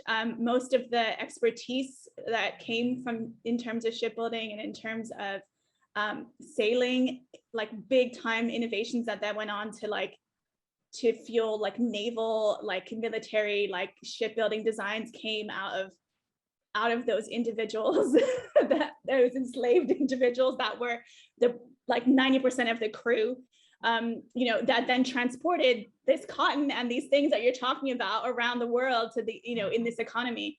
So I think I just wanted to kind of highlight that, like, you know, almost like the web that comes like from these things. And I think that this is really important. And I don't know what like if there's some way to like start to like tie in some of these things, like in a broader sense, like in terms of conference or something, I think it would be really fascinating to try and look at how we can piece together these different scholarships that are, in a sense, would to some extent make it, you know, so people wouldn't be able to ignore the kind of, to some extent, like the far-reaching implications of some of these things. And I think what happens often is you have like somebody researching textiles looking at this, you have someone researching this, and so like it stays very much within its kind of area of focus, and people don't understand, like, or don't necessarily, people who are in a position to look at like from a broader like economic, like, you know, political, socio-political, geopolitical, all those things, to really understand, like, if you take it down to like the type of seed of cotton, like that's how, you know, why the implications are just from that cultivation of that seed, and what that's cultivation enabled to happen in terms of like economic development, in terms of innovation, in terms of what that led to. You know, I just think it's something to look at like on a larger scale. I don't know what's capable, what's possible, but I think that you guys are doing some great work, and it would be great to like put that into a larger structure so people could start to understand. Go on, Teleica. Tell her what the problems are for doing something like that, Teleica. Okay, so thank you, Melanie. Yeah. First of all, absolutely spot on. I mean, enslavement, marginalization is the actual tools of capitalism. The machine of capitalism comes from enslavement, right? We don't have capitalism without it. And still for all around the world, with the processes that happen, and the things that we're buying today are still made through someone somewhere has to be marginalized. Yeah. Someone somewhere to have a pair of jeans that costs a $5, or a pair of shoes that cost £10 or $10 or whatever, right? So absolutely, completely, it's not acknowledged, the machinations of capitalism, because essentially the benefit that there is more benefit to more people for capitalism than if you tell them about the machinations of it, then it causes them distress and upset. And God forbid, I know, stress and upset, right? God forbid that. So that's the first thing. The second thing is that, yeah, absolutely, I hear you about the research in silos. And what I run an organization called the Costume Institute of the African Diaspora. And we had a conference in 2018, and it's a biennial conference that was supposed to happen every 2 years. So the next one was supposed to be last year, but hello, we're all on Zoom. Yeah. And so, you know, the trying to, number one, get the funding for such a project, right? Trying to get people across the world. I mean, what happens, and one of the things that I'm experiencing or have experienced is when you dip into the African diaspora, you know, we're great with Cheyney and people in the US, they speak English, but then I also need to know French, I also need to know Spanish, I also need to know colloquial languages, and it just, you know, it becomes, and that's just on a basic local level, because again, for these histories to be seen and valued, it's often not seen and valued in the institutions and in the universities and in the global organization. Well, that's a whole another thing about decolonizing the canon. That's a whole next thing. It's usually seen on the local level. So going to the local level means you need to be able to communicate with the local people. And then being able to get people who have the funding to understand the value of that, right? In these organizations, right? So it's really about trying to knit these things together and find opportunities like this where you can actually present this research and present this and bring people together to say, you know, this is happening. This is exactly the same history. As we said, it's exactly the same history, but now it's from the other side. Look at how it is from the other side, right? And what happened here. And Donna was saying about it being personal histories, but actually it's the history of everybody, because everyone, there is no one that doesn't have something of cotton, right? Yeah. And so that's like the thing about Black History Month. It's like, it's everyone's history. Like your history is completely like, you know, tied in But There's this is no why it becomes so substation. frustrating. This is why Black History Month I find so very frustrating, because it's like, okay, I mean, in the US, they even have February, which is even the shortest month of the year, which is, I know, Cheyney, I know. But I find it so very frustrating, because it's like, okay, for this month, let's just concentrate on some Black people, right? And it's like, well, actually, if we could just weave this history, which is everyone's history, into history anyway, that's being taught, then we wouldn't keep feeling like we're walking in treacle, trying to get people to understand the value of this and why it's important and and it doesn't feel like we're banging on the drum and can you please pay us some attention, and can you please see the value and the effort in me and my ancestors. It doesn't have to be like that, right? If we could just integrate the knowledge that is out there already. However, again, getting people who have the funding and the resources to be able to see the value in this and that, and such an institution. I mean, we had a guy here, Michael Gove, a few years ago, who wanted to take British curricular history back to like the 19th century. I mean, for the love of God, like, you know what I mean? Well, I mean, almost all of the history that I had in Bermuda was British history. Right. You know, like all the history that we now know, that we're now learning about in terms of local Bermuda history, came through individual people who wrote books about it from, Right. you know, from that perspective. And then it was, you know, talked about or whatever. It wasn't like taught in schools. Like I knew more about British history than I knew about Bermuda history. Right, right. Yeah. And I find, and you know, in my presentation, I was saying about Britain controlling 25% of the world's landmass in the 19th century. However, the reach of that influence is way greater than 25%, because you then have the knock-on of this understanding of the way to operate, the way to behave, the way to present yourself is generally given a British slant to it, right? In the South of America, they still do. You said something the other day, Cheyney, you said, you used the Southern phrase, bless your heart. Well, that's actually a British phrase, you know? And this whole thing about sweet tea and teacups, again, very, very British, right? And so it's so prevalent. There's still in the 21st century, in 2021, this push of British ideology, and to even present the other side, to present the Bermudan side, to present any other element of the Caribbean side or the American enslaved side, is to cause someone some kind of discomfort. And the discomfort is unnecessary. It's absolutely unnecessary. Anyway, I'm off my soapbox. Does anyone have Hello, Marlene. Hiya. Hello. I suppose this is not so much a question as an observation from me of one of the very, very many things that I'll be able to take from this session, which has been an incredibly rich session.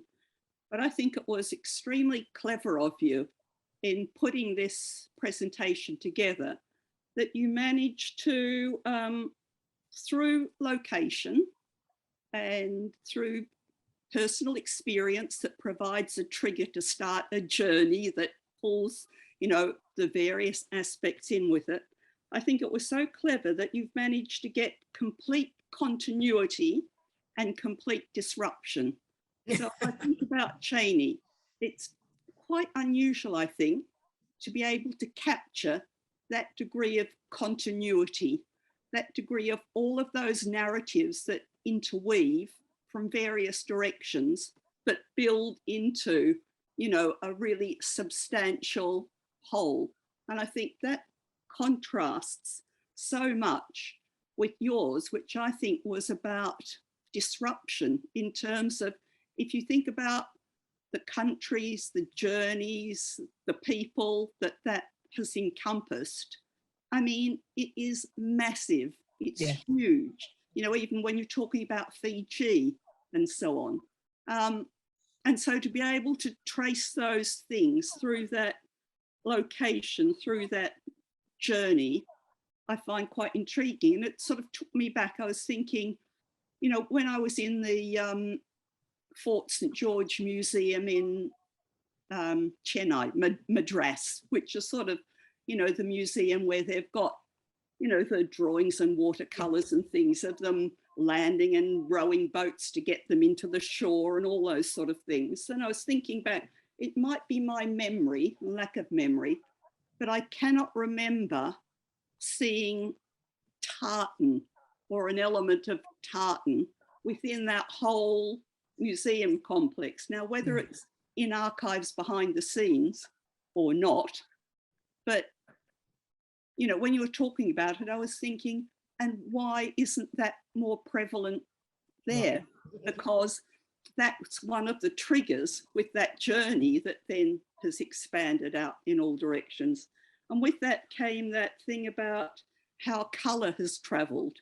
And so how colour might start off in particular places, but as that journey happens and it devolves and it moves, you get these rich,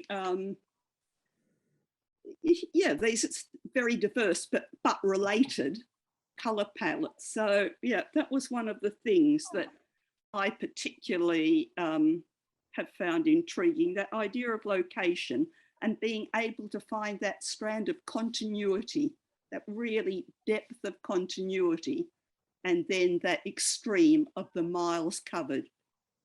Thank you, Marlene. Thank you for recognizing that. I think when I was asked to put a panel together, the first thing I did think about was the continuity. The first thing I did think about was kind of telling the story, or telling a story, because there are many, from the beginning of growth and process to not necessarily the end, but certainly to halfway through of what then happens with the production of cotton, and cotton coming through different processes and ending up in different locations around the British Empire, and why and how. And essentially what you've pointed out, which is something I talk about a lot as well in my research, is a resistance through clothing, right? Resistance through cloth, a resistance to colonialization and oppression and marginalization through the fabric that you're either made to process or you're made to wear, or that's been made available to you. And so, yeah, I think, you know, this panel has really shown that very clearly through these three presentations, that continuity and that resistance, you know, and I'm really pleased that you've identified that. I was talking about those two because of thinking of those extremes, but it needed the three. It needed the three to make that story, because you've got that continuity with that seed and that fibre. Yeah. Then you move in to that sort of continuity where that seed and that fibre becomes fabric, and it becomes a particular type of fabric. And then you move into that other one where it, you know, spreads and diversifies. So I'm talking about those two extremes. I think it's easier for me to sort of see that and think about that.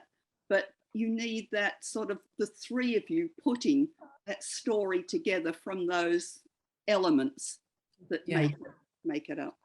Just going back to what you were saying about the museum in Fort George, I've been speaking quite regularly to the people at the Madras Museum in Chennai, and they have a very strong recognition of the use of Madras and tartan and all of those types of things, the influences and stuff like that.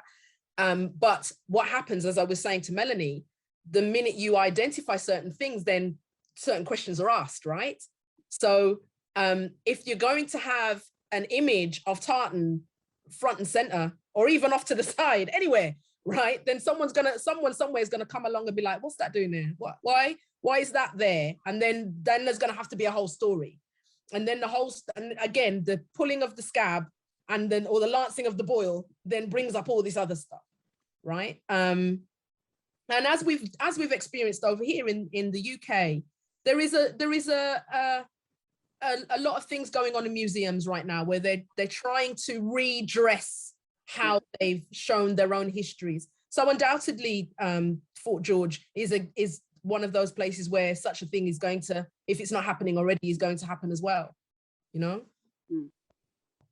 Oh, Debbie, hi. You have a question? Well, actually, it's not a question. It was just, I thought I'd just speak for a minute. Okay. Also, it's like a response, actually, because I've been to see quite a few things in the textile biennial, and I echo that thing, that I had no idea that cotton unravels so many, like connections and stories. It's been really illuminating to me. But in terms of, because of listening, to this idea of this connectedness and the fact that there's obviously the story, and then what's really I find it really interesting, the response to the story, positive and negative. So that kind of dialogue that happens where the art actually happens, and then also the aspects of the archives, the profession, what we understand to be professional archives, but also the community heritage, the stuff that probably the archives in the attic, so to speak. But I'm a producer by trade, and if this was a project that I was working on, or a story that I was working on, I would take it into transmedia storytelling. I'd forget about the bloody museums. I'd go to more to actually work where film crosses over with broadcasting, because then you can have all of that dialogue happening across multiple platforms, and in a way it becomes like how hashtags expand and evolve. And I think you'd get a really phenomenal debate like you got with the Me Too kind of, if you actually open that up and allow, because it's the space between all those things, I think, that actually is where it all kind of comes together. And it'll be a lot longer than a year, I reckon, Elli, to be quite frank. I think it'd probably be the rest of your career. But I think that the form, the story, the kind of form, this kind of multi-layered story, it is an unraveling as opposed to a weave. Yeah. The opposite way. It is that way. It's a distributed platform. So that's what I would do with it. Well, this is a series, isn't it, Debbie? Your producer, Debbie. This is a right? This is as opposed to a bloody film. long documentary, I think. That's sure. It's probably going to beat Star Wars in terms of the latest James Bond film in terms of length. Absolutely, yes. But it wasn't really a question. It was just a response. Thank you for that. Thank you. Thank you. Ed. I had a specific question, well, for Cheyney, but you can all chip in as well. Because in the British Textile Biennial, we tell the story of the global heritage of textiles, and how it connects to the local in Lancashire as well. And it's really about this kind of thing about how we tell stories again. And how does that story of that dynamic between the links between Africa and US, and the dynamic to the industrial textile heritage story in Britain and the British Empire story, how is that translated, or how is that told in America?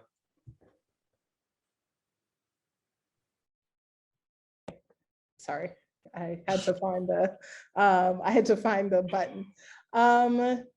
That's a very good question. Actually, it's not really told. It just kind of cuts off at, I mean, in I would say middle school, when we talked about slavery, we just had one section, 2 pages about slavery. I am sorry, I live in New York City, so there will be different stuff. It was one little section about slavery. And essentially there was slavery, the slaves were happy, they picked the cotton, and the cotton went somewhere. And I mean, even growing up, spending a lot of time, I spent some summers in South Carolina on a cotton plantation. It just went somewhere. There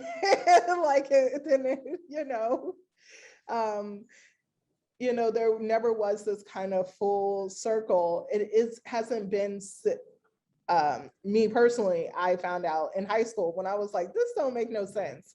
But we're starting to put that into the school system now, thank goodness. I was looking at my cousin's high school book, and they actually now talk about the markets in England, Scotland, and they also talk about the connectedness of slavery in the US with the Caribbean, because we were enslaved persons were sold back and forth.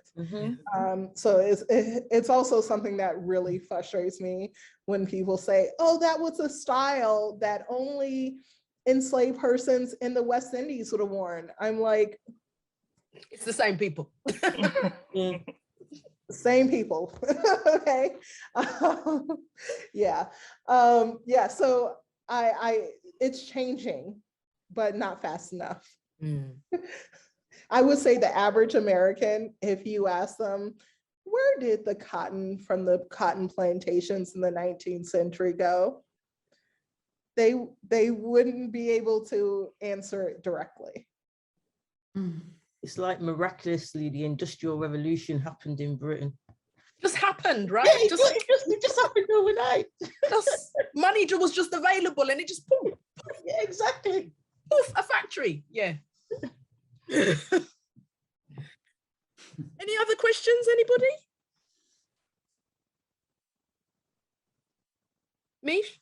I just want to say thank you so much. I've really enjoyed listening to the research that you presented. It's so, as I said, it's really niche, and I would never have thought about going down those little rabbit holes or those strands of web, and I've really enjoyed it, and it's given me, it's very thought-provoking, and it's really made me look at things from a different perspective. Thank you very much. Okay, so if we've got no other questions, then I think we can wrap it up there. Thank you everybody for coming along. Thank you, Cheyney, and thank you, Elli, for joining me in this panel discussion today. And thank you everybody for asking questions and joining the conversation as well. It's been really great. And I'm really pleased to share this research with everybody. So thank you very much. Yeah. Thank you, everyone. Thank you. Thank you. Bye-bye. Evening. Thank you. Thank you.